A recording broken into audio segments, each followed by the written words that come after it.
You may have seen our groundbreaking series Facing Race over the past 6 months. It confronted issues of racism and injustice in the Pacific Northwest head on.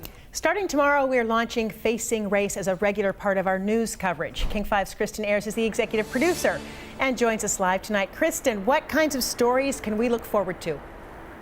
We're going to be looking at all sorts of stories, and we're launching officially tomorrow, Joyce. Our Facing Race unit is really going to be different from anything you've likely seen on television in the Pacific Northwest. And that's because King 5 is one of only a handful of stations across the entire country that has a team that's specifically dedicated to covering issues of race, social justice, and inequity. We'll be having some difficult conversations about racism. And in the interest of standing for truth, we decided to start out tomorrow by taking a look at ourselves.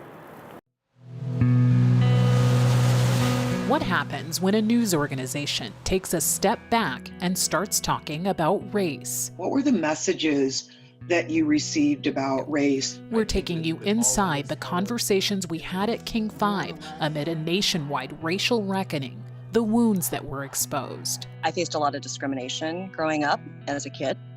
And I think the message to me from my family and parents and culture was that you didn't speak up.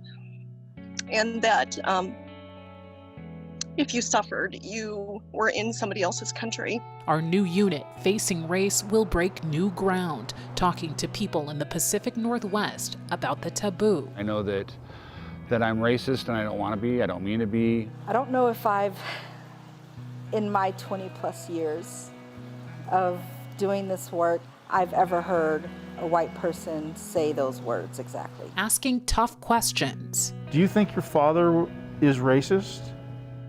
Yeah. Reconciling the past with the present, starting with our state's namesake. Washington was a great leader, and he was also a slave owner. Why do we continue to idolize people in general? It doesn't make any sense, and name whole states after them and name whole universities after them, especially when they have such a morally corrupt history. Getting real about race. We're not doing enough, and we're not pushing hard enough. And uncovering new ways to move forward. I know I'm going to be challenged. I know I'm probably going to get angry. We're going to be in it, and the commitment is to be in it as long as we have air in our breath.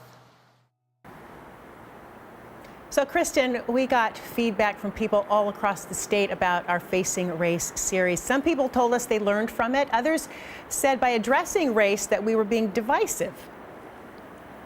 Yeah, I would say that I understand some of the feedback that we got from people who are just uncomfortable talking about these kinds of things. The reality is, as a news organization, though, we have to cover the issues of our time from a fact-based standpoint. And there is a lot of very, very well-documented data out there about the existence of systemic racism across the board, whether it's in healthcare, environment, education, policing. That's a reality, and those things exist. And we've made a commitment as Facing Race to cover those things from every possible angle, just like we would any other issue. Joyce? You're executive producer of this segment, and we're looking forward to tomorrow's story. What else are you guys working on?